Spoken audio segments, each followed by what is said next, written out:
Good morning, good afternoon, good evening, good night. This is Fading Sunlight ASMR. Take me to Mars and I'll show you my dreams. Fly me across the galaxy and I'll tell you my goals and aspirations. The sky darkened and lightning flashed.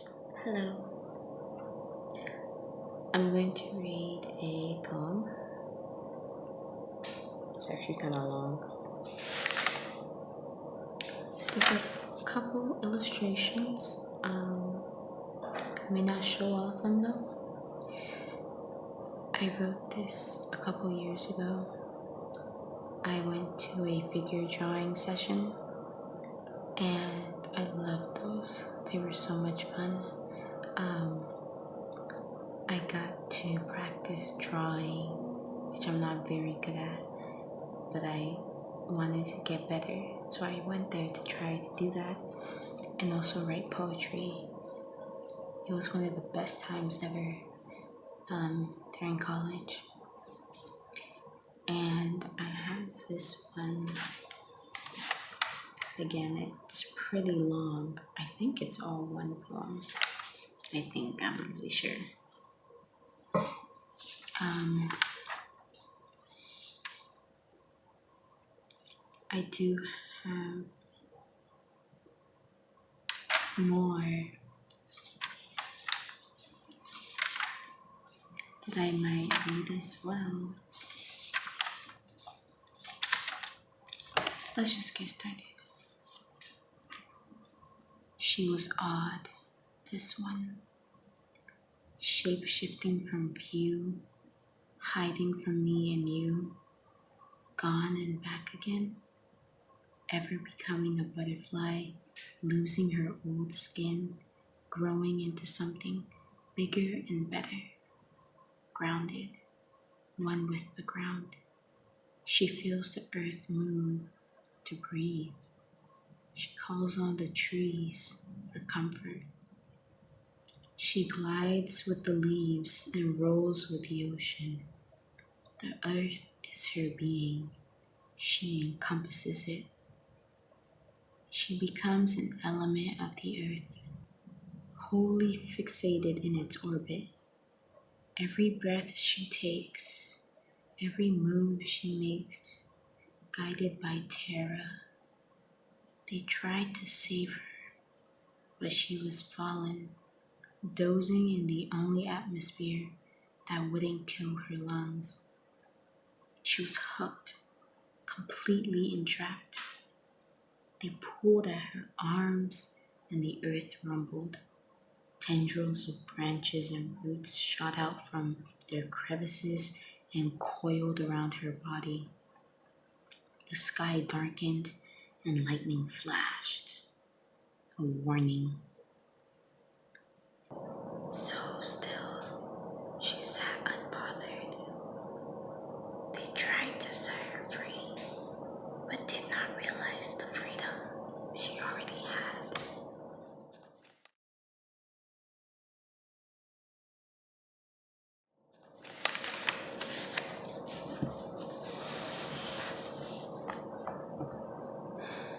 Sorcerers, she yells, an expression of emotion. They take for despair, but she is not desperate to run. Soulless, they think of her. Each time she reached for Earth, Earth responded to her call. The loyalty was unbreakable, a living bond we cannot understand. In her hand, she gripped a fistful of grass, not torn from the ground, just overgrown to her legs.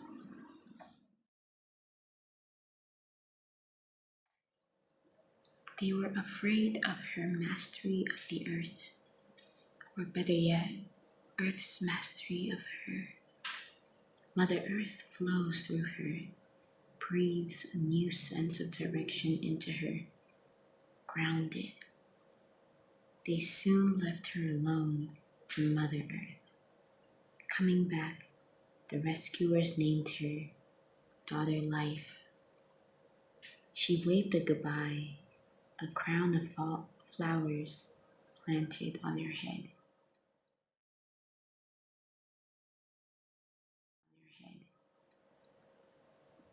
She slept as sound as sleeping beauty.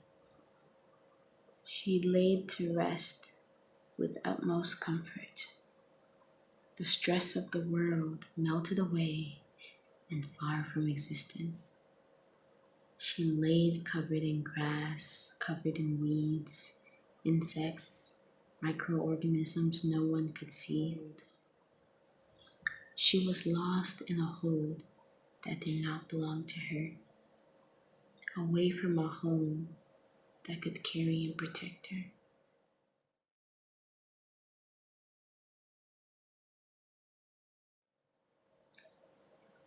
I felt like she was sad, but couldn't say it, scared, but had to stay. Daughter Life, they called her, but there was no life left of hers within, just earth.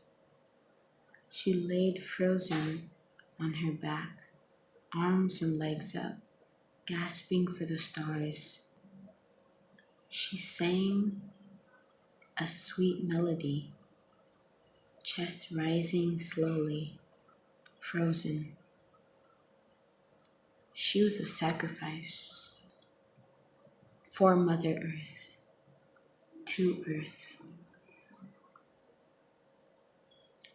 Terra Tetranoma. Her death was tragic, a tragedy among no other. Who heard her cry? The real pain lying beneath her eyes, no one thought to check. The trembles ripping through her skin that no one saw.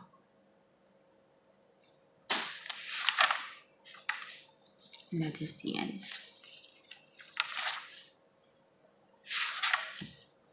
So I wrote that poem based off of the model who's there.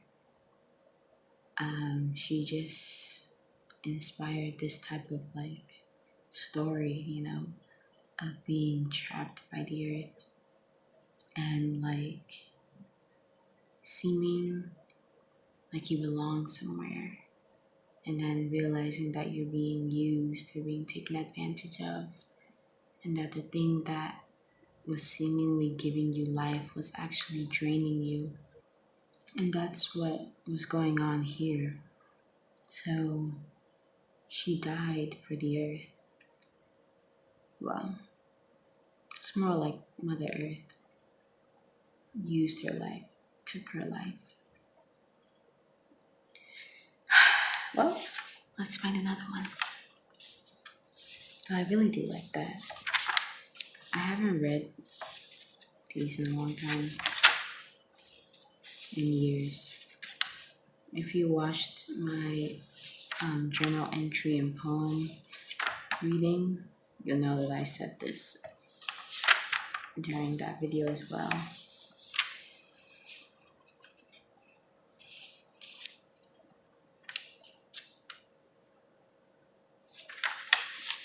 This is also a good one.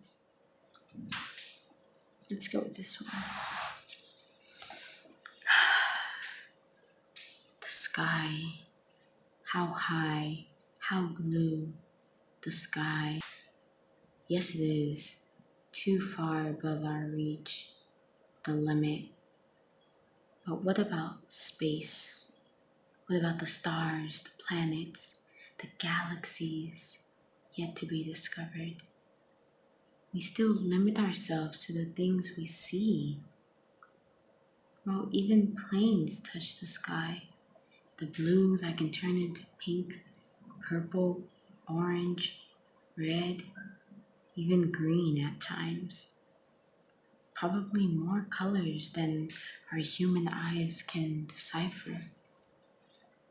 Take me to Mars and I'll show you my dreams. Fly me across the galaxy and I'll tell you my goals and aspirations. Give me a starting point, but don't tell me where to end. The finish line is ever moving, ever pushing farther away. That is how dreams grow and become real. Give yourself that cushion to be better and to do better. I like that. That was really good. Okay, this is the next one. I'm not sure about it. With the many possibilities and endless variations, I'm looping back and forth like a Snapchat video. Is there any peace within an ever changing environment? I really just want to stand still, work out the kinks and smooth out the edges. It's not just the imperfections, it's the unpredictability, the uncertainty, the I don't know. If you have choices, it helps. If you have too many, though, it's a mess.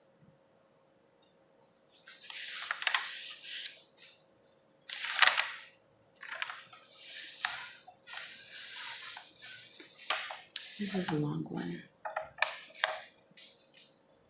She only loves me till the night. Through sun and shine, by my side she is. Once the stars twinkle and flicker, the moon bright and luminous, her love wavers and dims like the sunset, but not as beautiful. Every night and every day is a fight, a pain. I pull for her love and she rips away from me. Her love is loose, short lived, but as fiery as the ball of fire in the sky. She disappears before I can fully grasp her. She disappears before I can really know her. She disappears before I can actually truly love her. Every night after her love goes, I tell myself to let her go, to be strong and walk. But every morning when I wake, I open my eyes to her next to me, as if she never left. Confused and dazed, I believe she was always there, but she wasn't, will never be. She only loves me till the night. I think that's all she can offer. 50% of her is better than nothing at all, better than bitter loneliness and self-hate. 50% of her gives me an ounce of hope to go through the day, to motivate myself to be alive. Is it worth the cold nights, shivering under my sheets, longing for her warm smile? Yes, because all I have to do is close my eyes, fall asleep, and she's back again, my beloved, my caretaker, my shine, my hope, even if she only loves me till the night. Better to be loved, even for a short time, she says, every night without fail. Someday, I believe her love will last. Her love will prolong. Someday she will stay with me, and we will watch the stars, and I'll teach her all the constellations. Someday she'll stay. Someday she'll see me cry, see me fall, and it'll be alright because I won't be alone shivering at night. She'll be there, listening to the crickets outside, our souls connected and hearts beating for one another. Time will never take us apart again. But for now, she only loves me till the night. And that is the last poem. Thank you all for joining me today. If it's still daytime, have a good rest of your day. If it's still nighttime, have a good rest of your night. Bye.